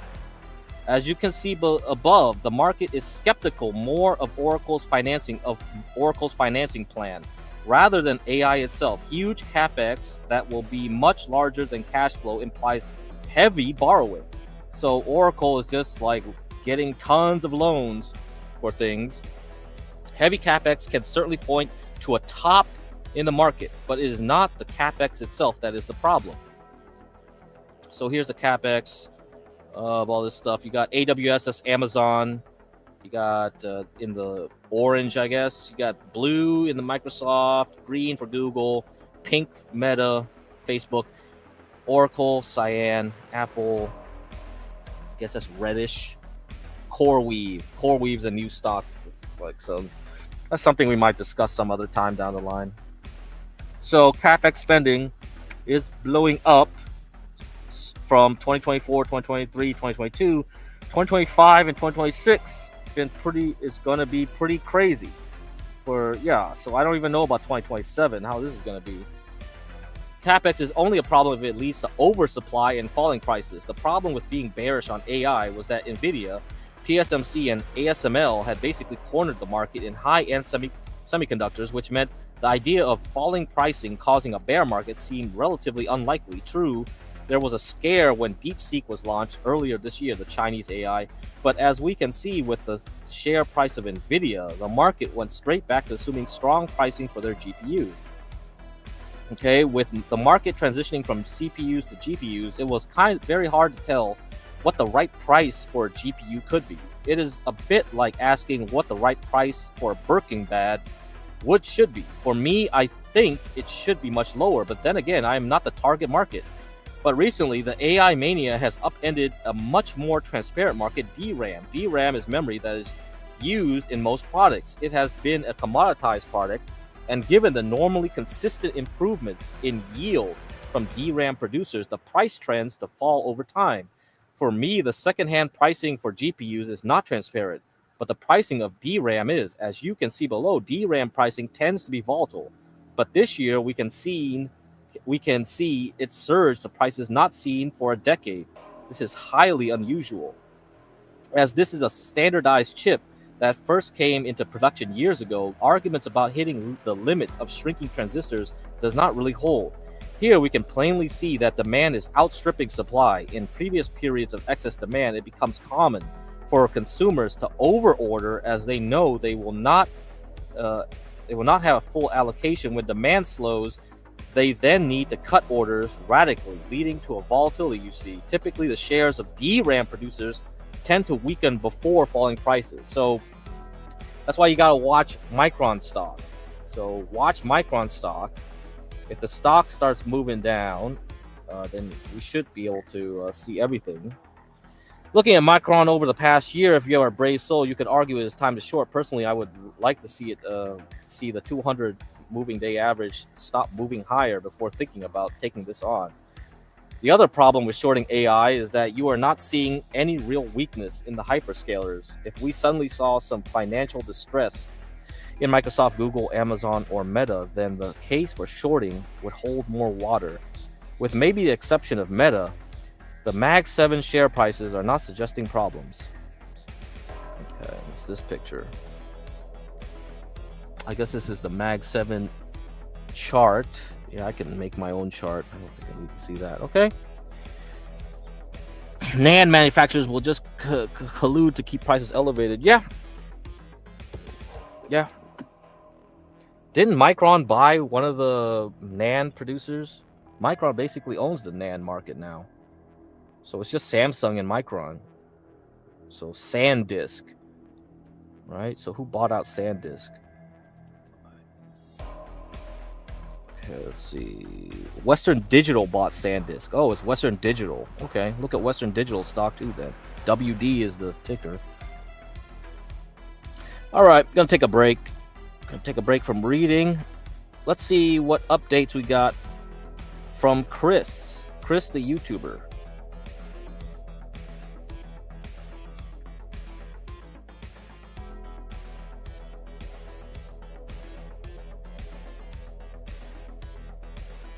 Grace Thorop, I have something to tell you. I am sorry for being rude to you in your Discord server. Let's be friends again, and I will never be rude to you again. Okay, everyone, if you enjoy this, YouTube it, everyone. I'll like and subscribe.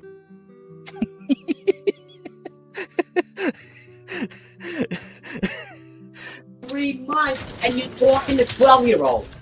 I've made a mistake. I won't do it again. You are a fucking mistake.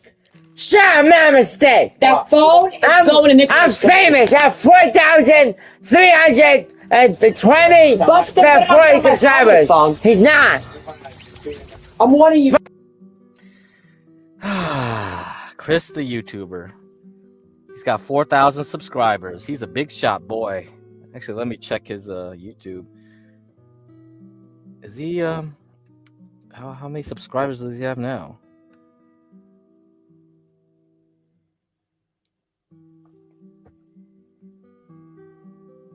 $5,690. Okay, good. Good. Very nice. Very nice, Chris. You've done a lot of work. Jeremy's with Galt now. Oh, okay. Is he streaming on Jeremy's channel, or is it streaming on this channel right now?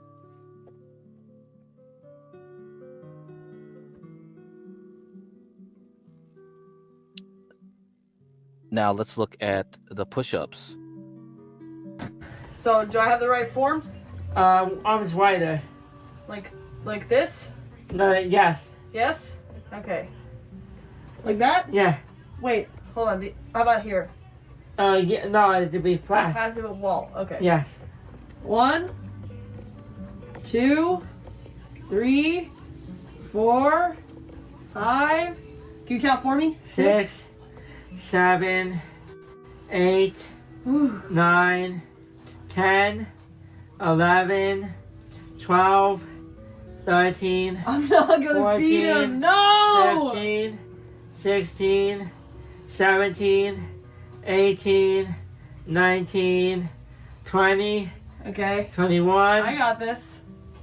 No, sorry. Go ahead. 23. 23, 24, 25, 26, 27, 28, 29, 30, 31, My arms are burning. 32, 33, 34, 35, 36, Woo!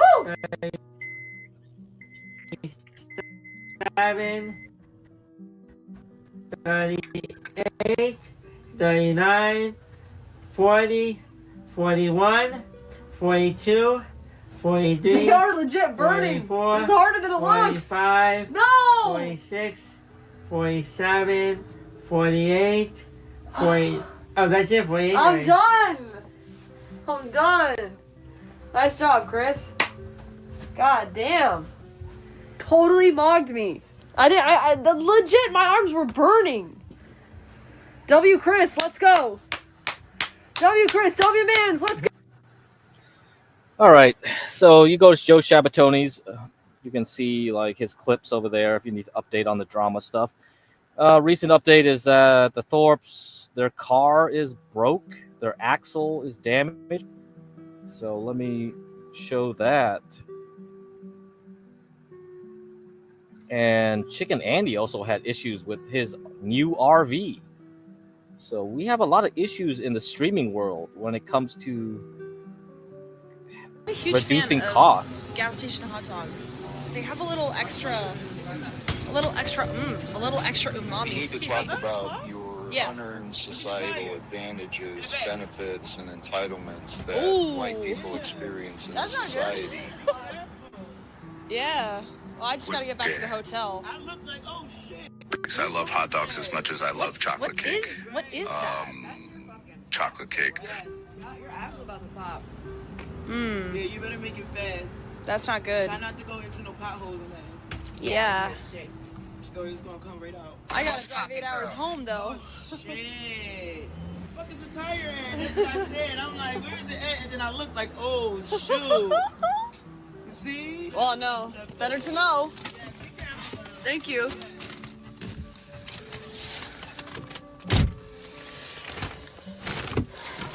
That is pretty fucked. I don't even know what that is. It's like the wheels are supposed to be like this, and one of the wheels is like this. Your car even scares the ghetto rats, girl. Alright, let's just go real slow.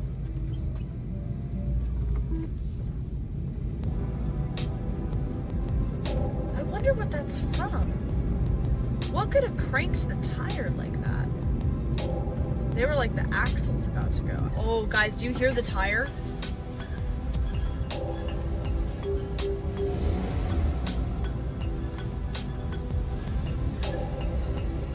Do you hear it screeching? Rectal prolapse is generally diagnosed more commonly in elderly women, although it may occur at any age and any sex. It is very rarely life-threatening, but the symptoms can be debilitating if left untreated.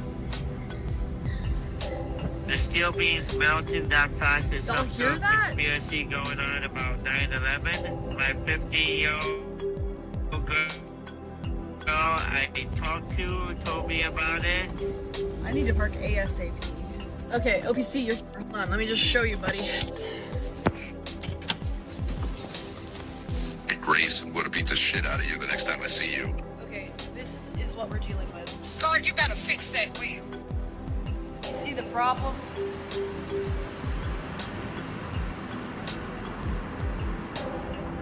Loose nut behind the wheel. Please don't die. I need my fast food. Gia, baby. Gia, Ma. Are we doing this? Is it going to happen? Take a picture of what's going on behind the wheel. All right, I'm. Thank you, Damius. Let's start the crowdfunding for my daughter. OPC, you are Grace's only free hope. For the tire fix. Oh, what? Wait, Better get your ass to Walmart, girl. what is that? That does not look good. Uh-oh. That doesn't look good at all. That's fucked. What? That's like broken. Yeah, that's the problem right there. I don't even know how you would theoretically fix that. It might just be over. You'd have to replace like the whole axle, no? It's not the tire, it's the gyro, whatchamacallit. Yeah, you can see clearly that is normal. You're gonna miss the court date. made it, driving at high speeds in the middle of the night to the hotel. Does anybody have some actual practical advice? 2-hour fix, it's non-drive axle. Oh, thank God, Grok Devil Advocate. Thank you. Woo! Chat likes to wind me up, man. Do you think we could take it to a mechanic and have them fix it? All right, so that's the update. They're stuck in Atlantic City. That car is busted. That Pontiac vibe. Man, they were thinking of like driving that thing across the country to Vegas to see Adam and get their RV. Speaking of RVs, we have another streamer who also has a car issue. 2-hour fix, laugh out loud. I don't know about that. Yeah, I don't know about that. 2 hours? Yeah, good luck. Good luck.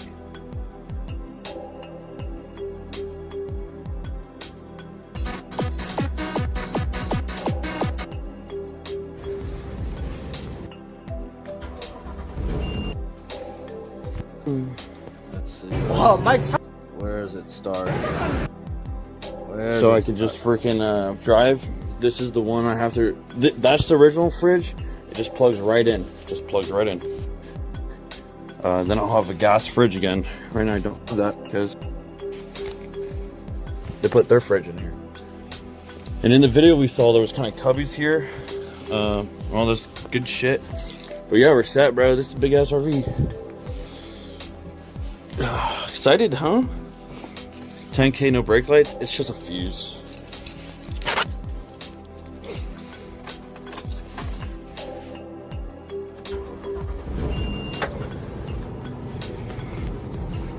All right.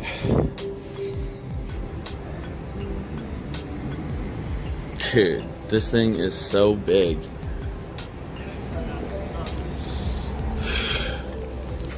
Can you stand next to the RV? Just like, maybe like stand like right here for a second. Okay. Yo, Adrian with the hose. Thank you, babe.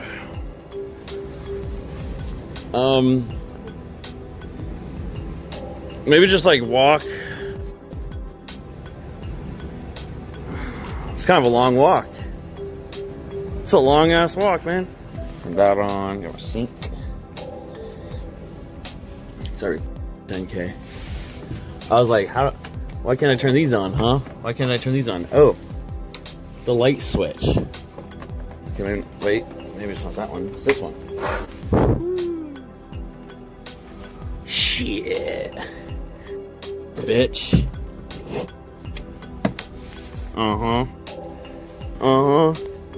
Yeah, new home unlock.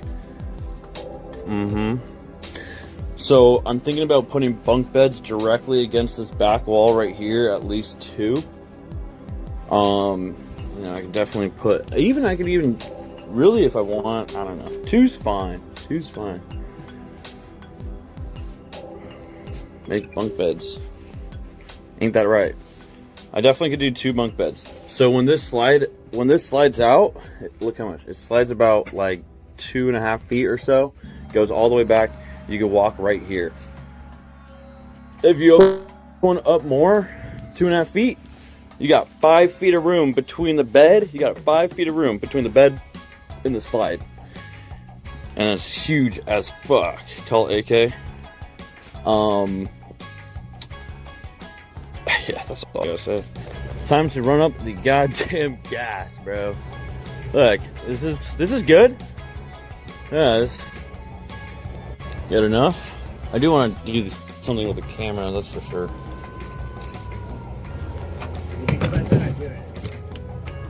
There you go. Have fun.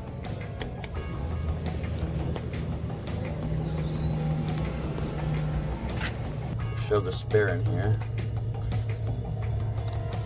Pray that will work. Okay, let's try that. Where's my...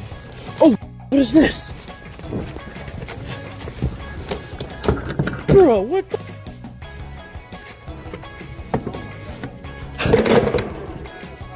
Huh? What the fuck? my god, dude! It's the...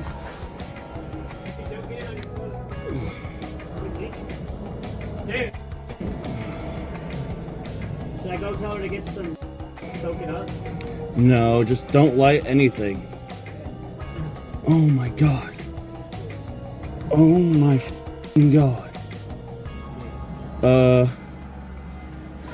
Oh my god. Hold the phone. Oh my god. Oh.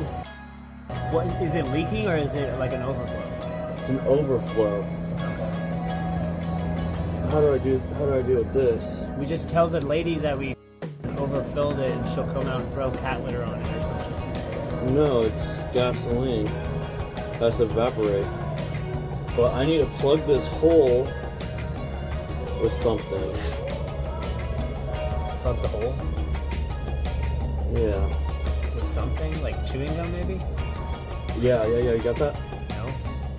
I can buy it. Go buy like a chewing gum. Yeah. Go I have super glue? Do you have like a cap? Or a screw, or... Let me see what you're saying.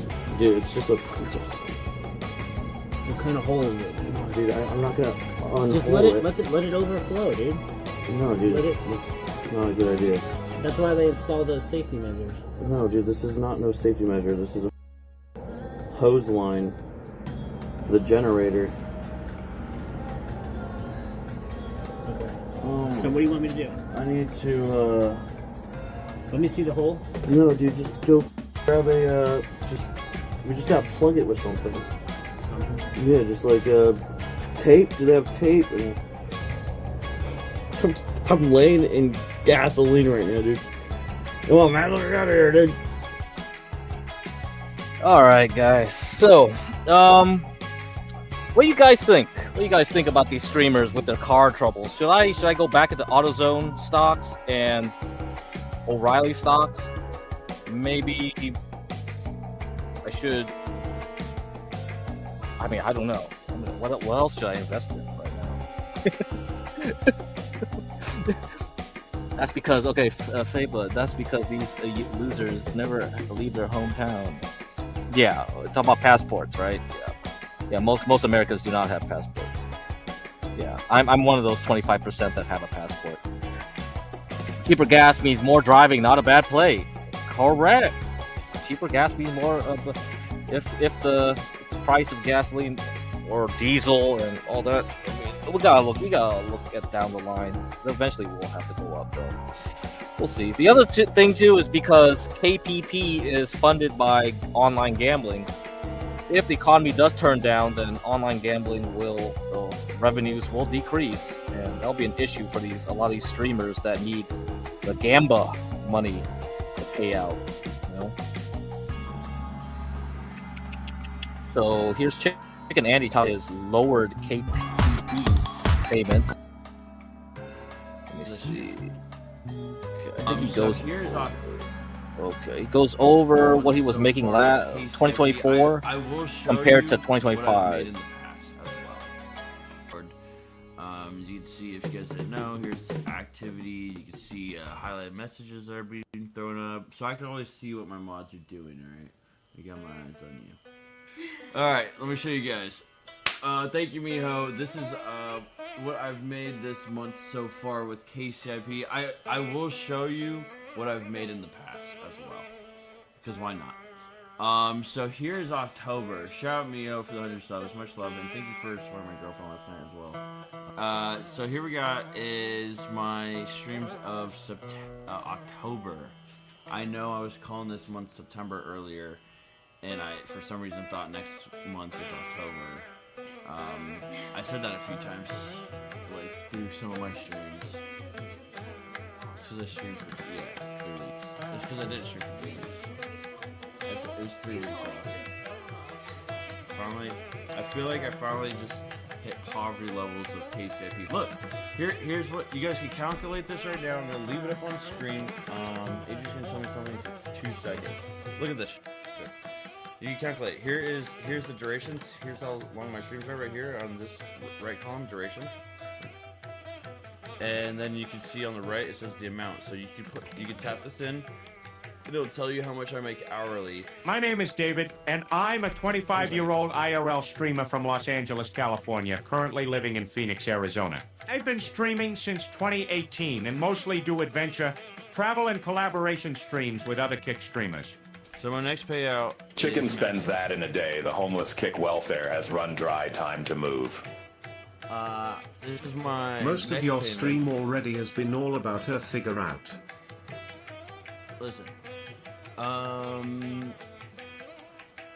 This is my next payment, right? And this is definitely because of the subs. I'm sure this desktop stream Totally can get the become subs, bigger than 404. Skim Ass this might Candy's be my desktop biggest, stream. This might be my biggest total gifted subs. All CX gang already Hold on. booked tickets for the cruise. Shuvi, Tamin, Joel, Benny.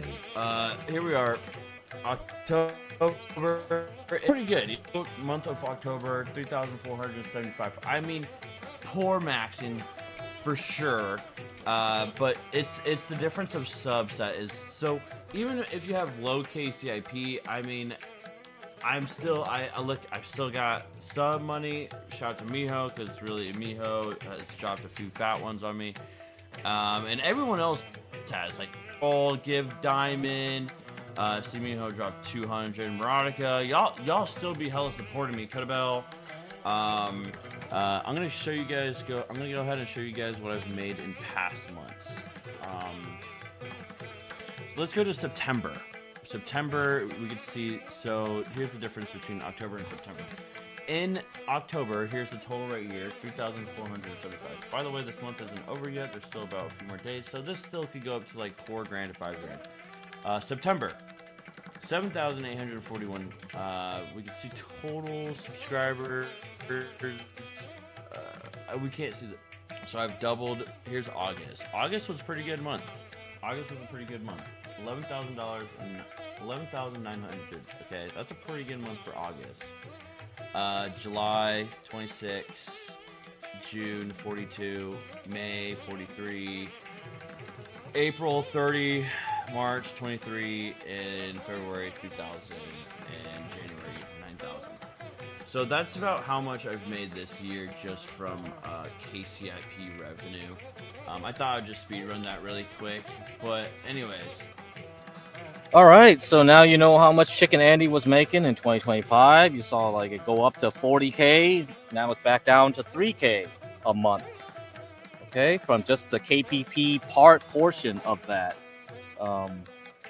Anyhow, interesting stuff there. So I don't know how this economy works in the streaming world. We got these streamers here. You got the Kick, and then you also have what I've highlighted, the simp economy. This is what I played in the previous 2 streams. So let me refresh your memories.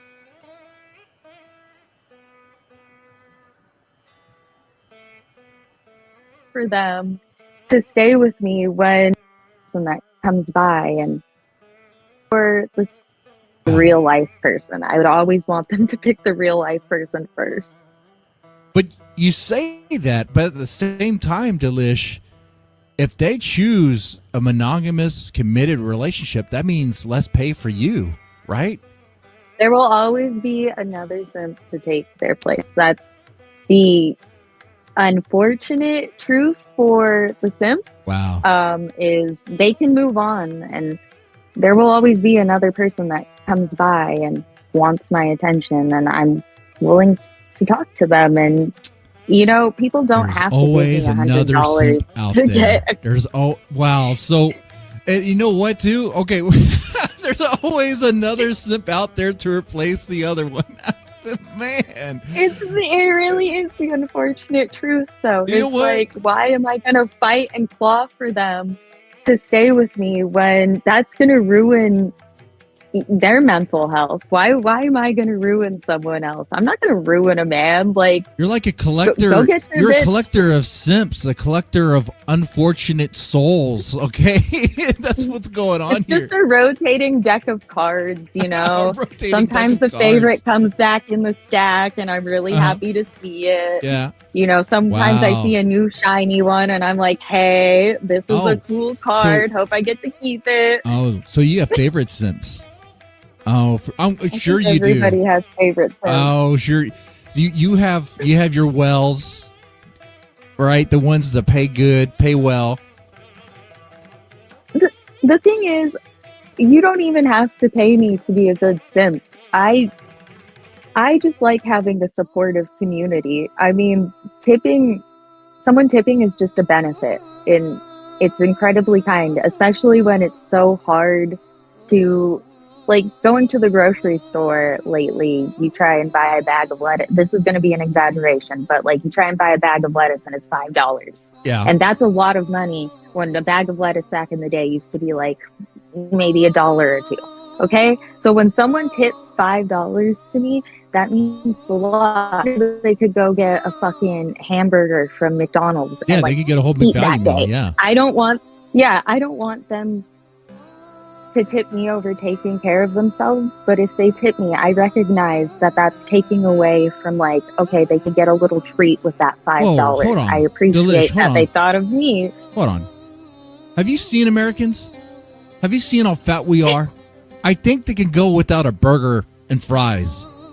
I think the money would be better spent on something else than more fast food. Any food, really. Right? True. So why True. not just give the $5 to you? if- Yeah. Well, you know, there's just like a lot of things you could do with that $5. No. Those $5 better go into McDonald's.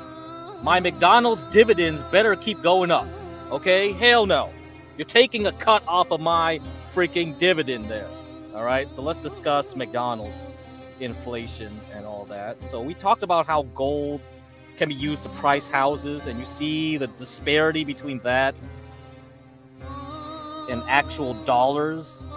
Okay? Because the dollars are being depreciated faster than anything you see in increases of housing costs. All right, so it's actually the dollar that's being depreciated. Now, what about the food inflation? What about the food inflation? So we talk about the Burger King, right? This is the thing we have to look at. Okay, let's go read this article. This is a good segue to this one. Food inflation and the minimum wage. Russell Clark again. Just a very short note. Michael Green has written a very good note on how the poverty line has failed, I guess fallen? I don't know. In the U.S. You can read it here. All right, maybe one day we'll read it there. There is no way to sugarcoat this. Michael works far harder than me. He has systematically broken down all costs and then adjusted them over time to show that the official poverty line is too low in the United States, especially compared to the pinnacle of U.S. worker focuses. Okay, someone needs to proofread this. Okay, U.S. worker focuses policy in the 1960s. I don't know what that means. One issue that everyone raises is that it is hard to adjust for improvement in quality over time. The computers we used in the 1980s, oh man, you need proofreading here. Hey, come on, was black and white from tape with no internet connectivity. How can you compare? But one bit of work I did a while ago was comparing the U.S. minimum wage to the price of a Big Mac. In the 1960s and 1970s, you had a minimum wage that was equal to 3 Big Macs. If you think about someone working a low-skill job, 3 Big Macs an hour meant you had another money for food and everything else from a hard day's works. Last time I updated it in 2022, we were closer to 1. So this is the U.S. minimum wage in terms of Big Macs. All right, so the wages have fallen. Your wages have fallen. These days, many fast food workers require food stamps to make ends meet. Arkansas is not an outlier here. You can read the report yourself. Arkansas? Who said anything about Arkansas? Wait, what? Here's a SNAP benefits from Arkansas. All right, take a screenshot of this. Appendix 3, available state data on certain Supplemental Nutrition Assistance Program, SNAP, recipients and their employers.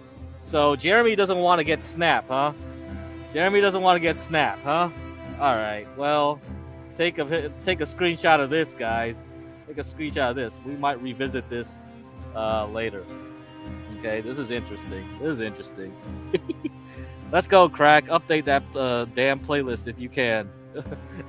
Playlist. Oh, you mean the background music? I added 2 more things, or 3 more. I got my Philip Glass ripoffs here. Of course, minimum wages in many cities have risen well above U.S. minimum wage, which remains at $7.25 an hour. But what the change in Big Mac to the minimum wage and Michael Green's note both say are really the same thing. After the Great Depression, the 2 world wars, policymakers decided that wage-led growth was the key. As long as real wages rose, real wages, meaning inflation-adjusted wages, then the economy would be okay. But from the 1980s, we reverted to the free market policies and real wages began to fall. When I look at the world today, policymakers are groping. See, this thing really needs some proofreading. Grouping towards real wage growth focused policies, reducing immigration, raising tariffs, large fiscal deficits, but find themselves unable to grasp the nettle of allowing prices for goods to fall relative to wages, as they would hurt asset owners. How profitable would McDonald's be today is the minimum if the minimum wage could buy 3 Big Macs again. What would interest rates be if U.S. minimum wage had risen in line with the increase seen from 1939 to 1980? Over that period, it rose from 35 cents an hour to $3.25, or 1,000% increase over 40 years. If we had kept that rate of increase, wages would be $325 an hour today. That seems excessive, but then again, the minimum wage has only risen by 100%. A Big Mac costs about $1.25 in 1980 and sets you back $5 today, a 400% increase. So, stop paying Dirty Dalish your money, because you better buy that Big Mac so my McDonald's stock keeps paying out my dividends. All right? Help a boomer out, please. That Gladiator soundtrack. Okay. Stock video play. Oh, I don't have control over that, Garian. So if you look at the description of my videos, I have everything listed in the description. So go to the description and you'll see I have the whole links to all my past episodes. All right? So I'm doing it that way for now. So unless John will update it, because Portia used to do that stuff. Anyhow, I think that's good enough for today's stream. It's about 2 hours today. Okay, we're done. So go to John Galt's main stream. I'll give you a link. And he's talking to Jeremy still, right? I have no clue. No clue. I'm going to take my nap because I'm an old boomer. All right. So Universal says that face that this mid-woman can be so confident in simps and simp activities is why the game is upside down. Well, tell me about it. I believe her. She has and gets simps too. It's amazing. It is amazing. It is amazing. What can we do? Now Taco Bell needs to bring back big 7-layer burritos. McDonald's finally bought back the chicken snack wrap. Yeah, I did see a lot of talk about the the snack wraps. People like those snack wraps, don't they? D-Dog got you covered in the McDonald's consumption. He goes to, what does he go to? We don't have that out here in the West Coast. He goes to, what's the fast food he goes to? Oh man, I forgot. The name escapes me. Okay, let me see.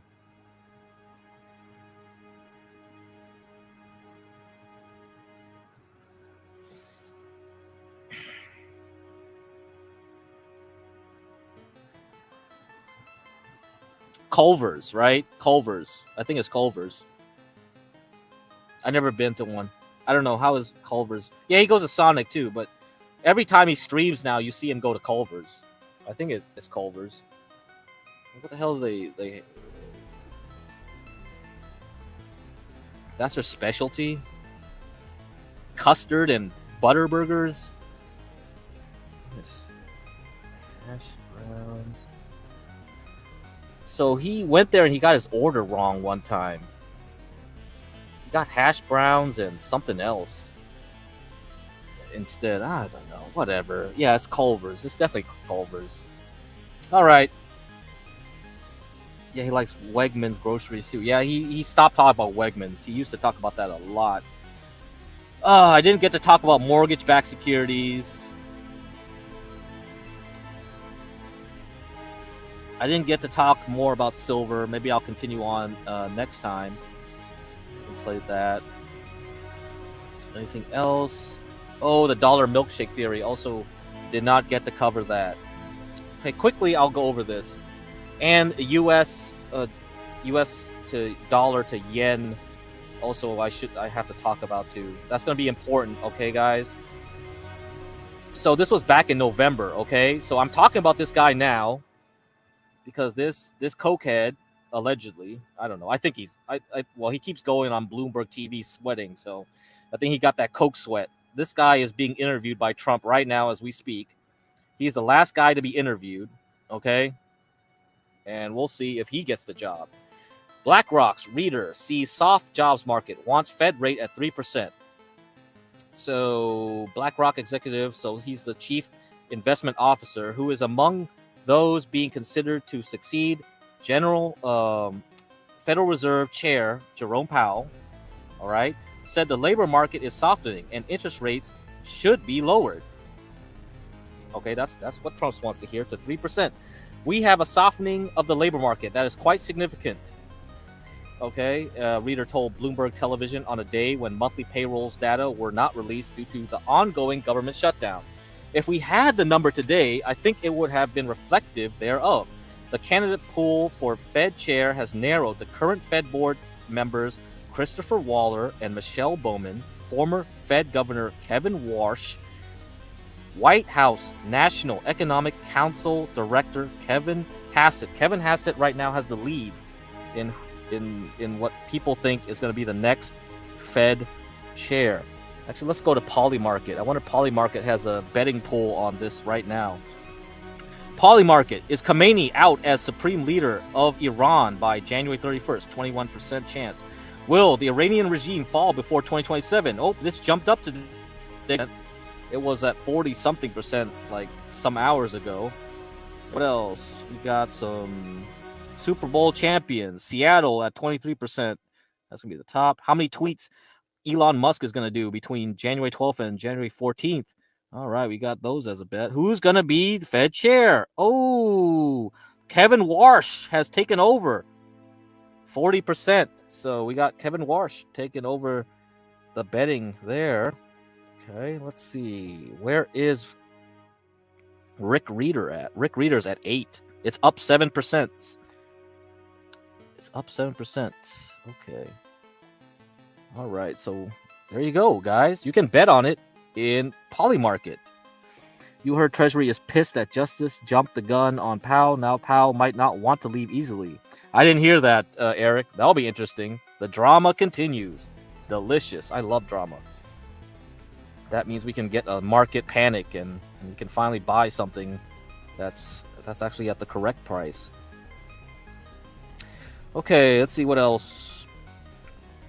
Reader said interest rate cuts by the Fed would help stoke both activity and demand in the housing market. The funds rate should be at 3. I just think we can get it there and then take another view on where we are or are we today. Fed officials cut their benchmark rate last week by 0.25 percentage point to a range of 3.75 to 4%, reflecting continued worry over the labor market. Okay. Reader said the Fed's decision-making is being guided by underlying economic data. I have incredible sympathy for, and quite frankly, the sanctity of what the institution is. I certainly believe in this Fed chair and this Fed committee, that I think they're going to make the decision based on, let's evaluate the data, interpret the data, and make a decision based on that. Okay, that's boilerplate talk. He doesn't want to rock the boat, but, he wants that job. We'll see if he gets it. All right, guys. So let me get you the link to John's stream. I guess it's over, huh? The stream's over. It ended 35 minutes ago. So I'm not sure if they're going to be Jeremy is going to stream, but let me give you his backup channel. I don't know when he's going to stream on his main channel. He deleted all his videos from both channels, though. So you got the backup channel. We'll have to see what kind of content we're going to make as we continue on our trip. Okay, guys, so sub to Jeremy's backup channel as well as his main channel, which he should be able to stream from in the next coming days, pretty soon. Okay, the 2-week suspension should be up in a day or two, if not today. And this is the main channel right here, Peterson 2028, and the backup channel is J Peterson 2028, Peterson with an E. All right, folks, I'll see you guys next time. Maybe we can get to the Bank of Japan stuff. We can talk about some other things, more silver. But it's been pretty boring. This is why I haven't been streaming. There's nothing to do. There's really nothing to do. I'm waiting for a big event that's not happening. I see a genetic stock go down today. WEG's down 6%. Oh, I'll put that on the list. We'll talk about that tomorrow. Might be interesting. Okay, WGS. I'll talk about that tomorrow. All right, see you guys.